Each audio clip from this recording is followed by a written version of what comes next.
Your move, your move.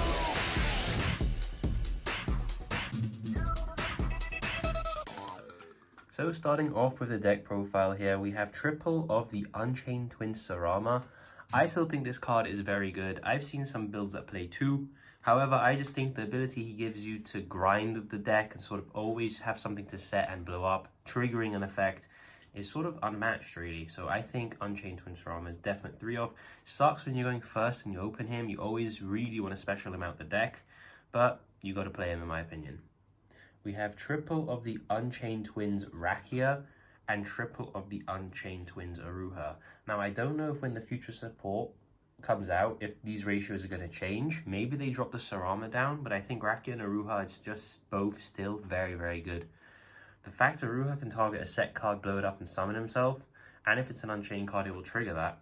And Rakia has a quick effect pop. I just think those are so versatile. And every small main deck Unchained has the effect that when they are outed by card effect or battle, including your own card effects, they will basically summon another copy of an Unchained Twin directly from the deck. So very, very recursive, very annoying to kill during a battle phase. We're playing double of the Abomination Unchained Soul. This card is really good because when it is summoned, you can discard a card and destroy a card in the field, and that doesn't target, so that's really nice. And of course, if they do out him, he basically summons himself back and then places himself at the bottom of the deck once he leaves the field. He's level 8, so he combos very well with our Unchained Soul of Disaster, which is our last Unchained monster. He is the brick of the deck. He's really good when you summon him out the deck because you can use opponent's monsters as link material.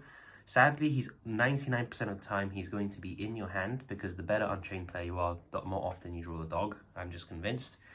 But you literally need to play him because when you don't play him, you really do miss him.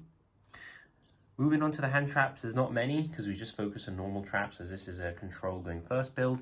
We have triple Ash Blossom. This is for the branded matchup.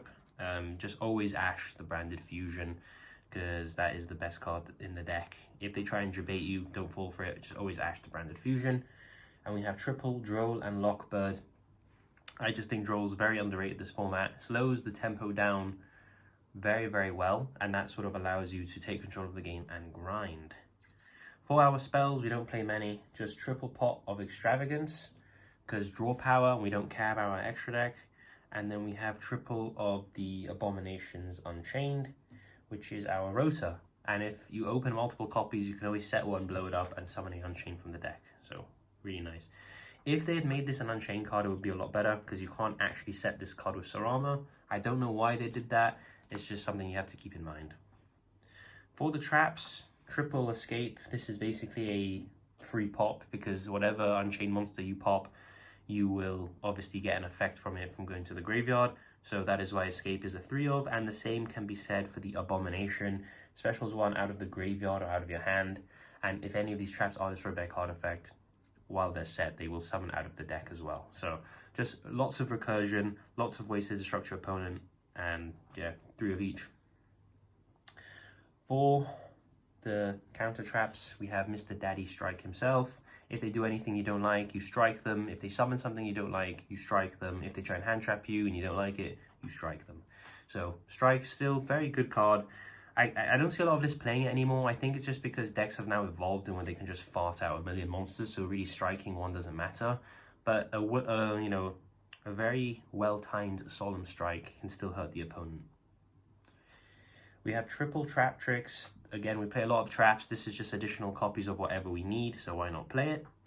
We play double of the Heavy Storm Duster. This is specifically for the Labyrinth matchup, because that matchup is a bit difficult because you can't target any of the big monsters if they have traps set, so you can't link them away, we can't blow them up, so we just go after the back row and make sure they don't have any back row left, and that sort of gets rid of the protection on this Lady Labyrinth. And then we have double Torrential Tribute. We get advantage of this, our opponent doesn't, and we can go like 1 for 5 with this card, so that's why I'm playing it. Let's move on to the extra deck. Fuck your father. Moving on to the extra deck. For our Link 4s, we have double of the Unchained Abomination. Really good card when you get him out. Unfortunately, you don't usually bring him out too much because you'd rather stick into your Link 3 and 2s. For our Link 3s, triple Unchained Soul of Anguish. He's very good. We play extras, so we sort of need to max out on the good ones. What he does is during your turn, you can target one monster your opponent controls and you just simply link summon with it. For our link 2, basically the same effect except it's during our opponent's turn.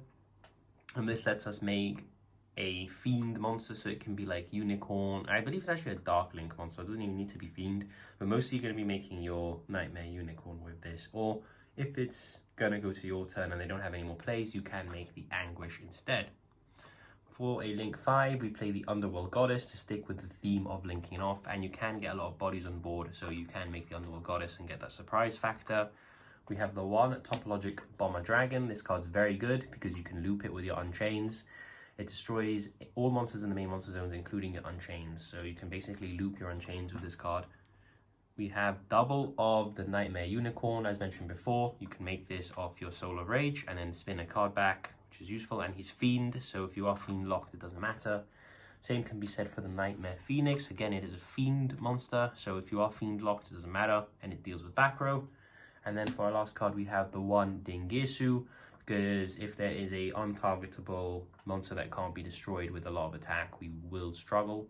So that is why we play the Ding. 2 level 8s, it just sends the card to the graveyard, and we get rid of that problem. It's time!